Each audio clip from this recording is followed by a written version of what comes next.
In today's video, I'm going to be breaking down Kai Sotto versus the 7'5" Chuanxing LIU. I hope I pronounced that correctly, because this is very interesting. The reason why I even looked at the highlights was because I was worried about China going up against Canada, which is my country, in this year's Olympic qualifier, and of course I also wanted to check out Kai Sotto and how he would perform against a very tall player. So that's why I'm doing today's video. So let's get down, let's check out how the 7'3" Kai Sotto played against 7'5" Chuanxing LIU. Really quickly, this first clip is not against a 7'5" Chuanxing. However, I still wanted to show you this clip because it is very, very good. So first, we're setting a screen, not a very hard screen. I would have liked to actually have a switch here, but Kai Sotto did a very smart move because his man decided to leave him to play some help defense in the key. Now, what happens is Kai Sotto is able to step out and create that much space so that now his main defender could not really go and play help defense. So as we can see, he was able to step out, which then kept his player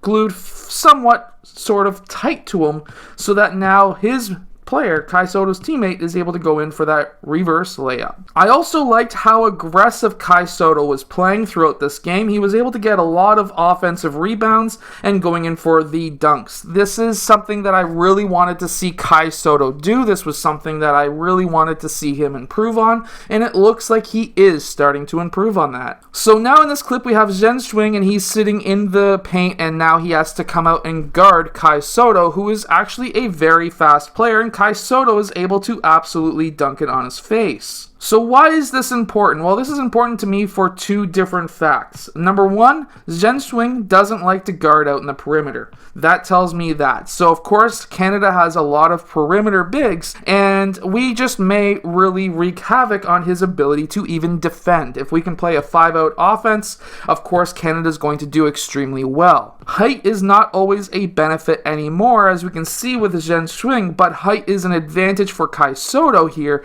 because of course he is 7'3". There's only 2 inches between these two players, and because of that, he's able to be a lot quicker than Chuanxing by getting that pump fake, getting Chuanxing up into the air, and then of course one dribble drive, left, right, and then up for that dunk. Now I really want to focus in on his footwork, so with that we can all learn from his footwork. So of course when he does this pump fake, he then drives, taking that dribble on his right foot. That's his gather.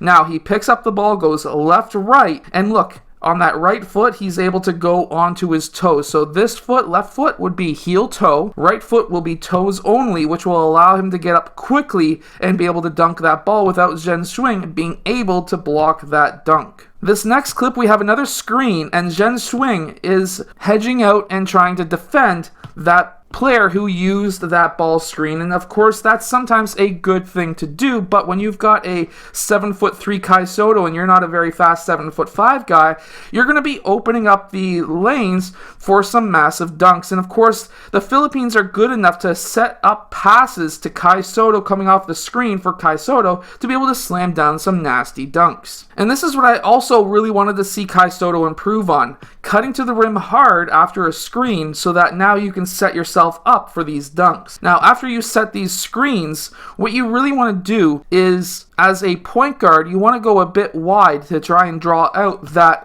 helping hedging defender, which will then allow you to basically pass to Kai Sotto. Would have been nice to see his teammate a bit farther out towards the 3-point line and clear a little bit more space out, but I don't think there's anything that a 6-foot player could do against a 7'3" guy who's about to go up for a dunk. And this is what I mean, there's nothing that player right there could do, but if his teammate could have went out to the 3-point line, this may have even opened up even more of a dunking opportunity, but still Kai Sotto was able to really sky up and get that dunk. What does get me really excited though is this one, where he does that pump fake and then he's able to attack that net quickly with one dribble. That really gets me excited for his future potential. If he can continue to work on moves like that, I think that Kai Sotto could be an extremely good center at the professional level, whether it be the NBL or future in the NBA. So these are some of the things that I was hoping that he would improve on, and he currently is. If he can continue to improve on these these things, these skills,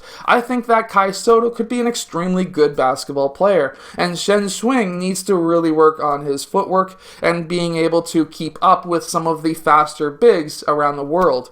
If he could do that, he could be a force, but I don't think that China's going to have much of a chance against Team Canada. Of course, that is my team, and I hope I don't be eating my words in about a week and a half. So I hope that you've enjoyed today's video. If you have, hit that like button, subscribe, and I'll see you guys again next time.